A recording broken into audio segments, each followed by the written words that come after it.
everyone, welcome to Lizzie's Little Library and the Newbery Project. Today's book is called Good Masters, Sweet Ladies, Voices from a Medieval Village.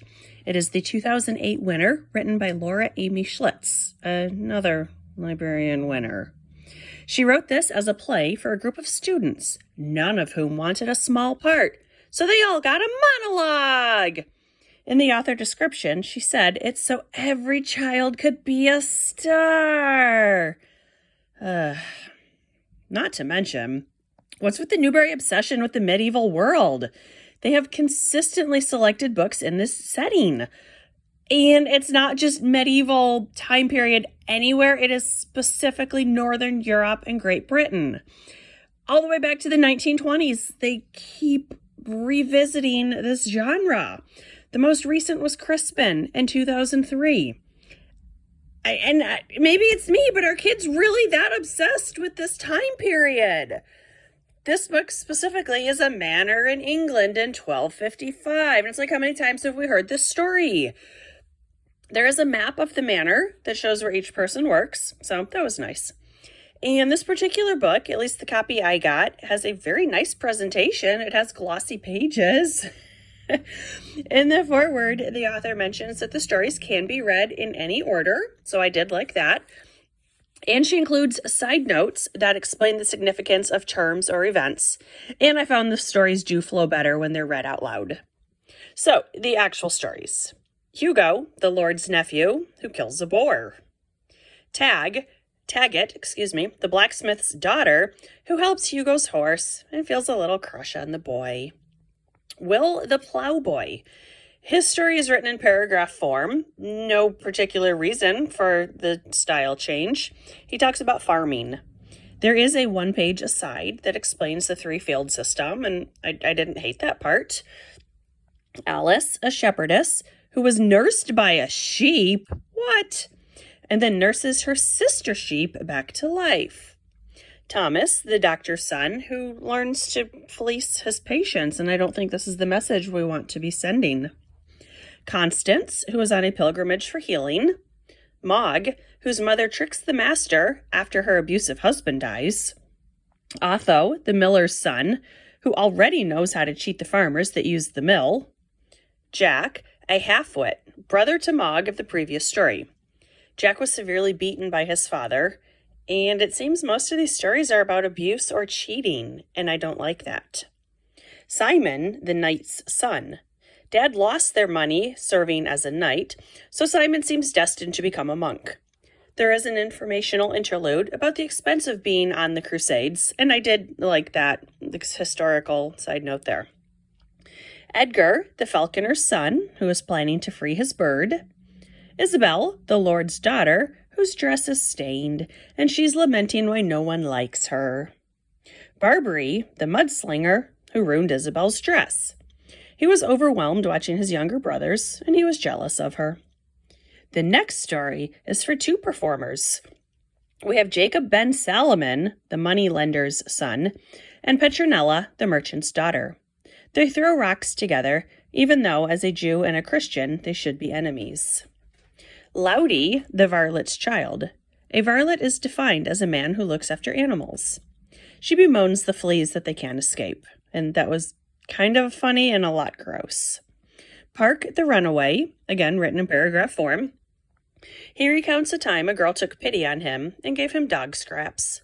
He dreams of eating an entire meat pie and buying the girl a hair ribbon. Piers, the glassblower's apprentice, has his first attempt at blowing glass after tending the fires and watching the glassblower for 3 years. Marriott and Maud, the glassblower's daughters, tell us that Piers will inherit the glass business if he marries either of them, but they both hate him. Nellie, the sniggler, I did not know that was a real word. Evidently it is. It is someone who catches eels. Nellie's father intended to drown her at birth because they couldn't afford another baby. That's horrific. Nellie survived the attempted drowning, and the family's luck improves. Drogo, the tanner's apprentice, bemoans that everyone dislikes the tanner because of the smell of his work. And finally, Giles, the beggar, who recounts how he and his dad swindle and scam the villagers. The end. After the last story, there is a bibliography of source materials, including the Canterbury Tales, which definitely makes sense. Even reading it, I could draw the parallels and see the similarities, although this is a far inferior version.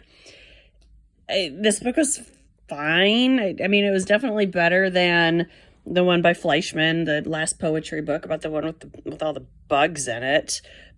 But at the same time, if I wanted to read the Canterbury Tales, I would read the Canterbury Tales. I have never in my life said, wow, I want to read a collection of mini scenes about a village. And I'm just sick of so many books winning from the exact same setting. Just right off the top of my mind, we had The Trumpeter of Krakow, Adam of the Road, The Midwife's Apprentice, Crispin. And it's like, I don't get it. Life was filthy and excruciating and super unsanitary for the majority of people. Why does the Newbery Committee keep romanticizing it? I don't believe any more of the remaining winners have this setting, thank goodness. Another complaint is there was no real plot here. It was an excuse for every child in class to be a star. I don't think this adds anything to children's literature. The author, though, is going to win a Newbery Honor in a few years for a book about puppets. Yay. Among the honors this year were Christopher Paul Curtis, a former winner for Bud, Not Buddy. I liked that book. I wouldn't say it was my favorite, but I definitely liked it. And Jacqueline Woodson gets her second honor here. I would have preferred either of those to have won as opposed to this one. I didn't like this book at all. The next one is The Graveyard Book by Neil Gaiman. It is fantasy. It's kind of like a light fantasy. So it's set in the real world, but there's definitely fantasy elements. I'm about halfway through it. It's decent enough so far. Even just that first half is already better than this particular book. I will say, though, this book is very, very short. It was about 80 pages. I read it in like an hour. Kids who are not the strongest readers might enjoy it because the stories are only about 2 to 4 pages each and being written in verse format. There's a lot of white space, not very dense text. So I could see that kids would like that. It was not my cup of tea, not my preferred genre. I've definitely read worse books. So this was Good Masters, Sweet Ladies, Voices from a Medieval Village. Bye.